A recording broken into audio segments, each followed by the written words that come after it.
For our glider, we kept to a relatively simple but very effective design. Our initial inspiration came from the image on the top, but we modified certain aspects to best maximize the efficiency of our glider. The sketch on the bottom shows our design for the glider. For the fuselage, we have a carbon rod, and at the tip we attached some blue tack that allowed us to easily adjust the center of gravity by either taking away some or adding more. Our wings consisted of 3D printed ribs shaped as the NACA 4412 airfoil, thin carbon rods as the spars, and baking paper as the skin of the wing. The tailplane was made of balsa wood, and the vertical stabilizer was attached to the horizontal stabilizer with superglue.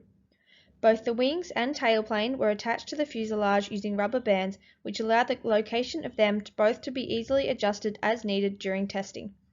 The dimensions we initially decided on are shown in the diagram. However, the final dimensions of our glider were slightly altered after testing to achieve the best glide possible. So our wing manufacturing, we printed our NACA 4412 ribs just off CAD, and we printed it using ABS filament. We then stuck some carbon rods and just fed them through the ribs so that we had a sturdy wing, and then we mounted them using mounting tape so that they wouldn't move or bend or break. In terms of our wing covers, we decided between tinfoil baking paper and glide wrap. We chose baking paper. It was really flexible. You could stick it down really easily and it was very smooth. Like tinfoil and glide wrap had a lot of dimples in it, break apart easily on impact. So baking paper was just a much easier cover to use. Our glider construction, so our main focus was our glide polar. So for that we decided an aspect ratio of 10:1 using a dihedral wing. And for this we needed our fuselage to be a bit longer, so we chose 27 centimeters. And we stuck the wings to the fuselage by having a rubber band just strapped around, as you can see in the center. And then we fixed that in place using mounting tape. So if on impact the wings were damaged or bent to a wrong angle, we could just adjust them pretty easily. And we placed our tailplane about 9 centimeters from the back wing. After trial and error, that was the perfect position we found. So in our initial design, we wanted most of the glider 3D printed, such as the fuselage. However, just with trial and error, we found it would be far easier just to have the tailplane and horizontal stabilizer made of balsa wood and have the fuselage just a carbon rod.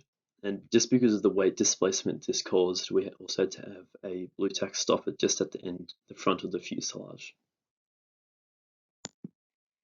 There were 10 flights performed for the flight test analysis. Of those 10, 5 were selected. The 5 selected were the least affected by wind or bad throws. These flights were individually uploaded onto tracker software that allowed us to track the flight path of each throw and assign XY coordinates to that flight path, and also record the seconds for each position of the glider. The accuracy of this was ensured by calibrating the height of the throw to the thrower's height, and also the length of the throw through by a tape measure was actually glued to the ground. That was about 7.6 meters. These are the flight paths of the selected throws. This is a graph of the flight paths for the 5 different throws. Note that on the x-axis, the flight paths don't go to 0. This is because they often landed out of frame. From this data, we can glean at the glide ratio, which is a measurement of how far the glider travels for every meter dropped in altitude. Note that this can also be calculated from the glide polar plot. And assuming constant speed, the glide ratio can approximate the lift over drag ratio for unpowered aircraft. So we can say the best L/D is 4.9 for our glider. This is the glide polar plot for 5 different throws at 5 different speeds. The gradient of the glide polar line gives us the best glide angle, which is 7.5 degrees. Also note that the sink rate is decreasing, suggesting that the glider performs better at higher speeds. Thank you for listening.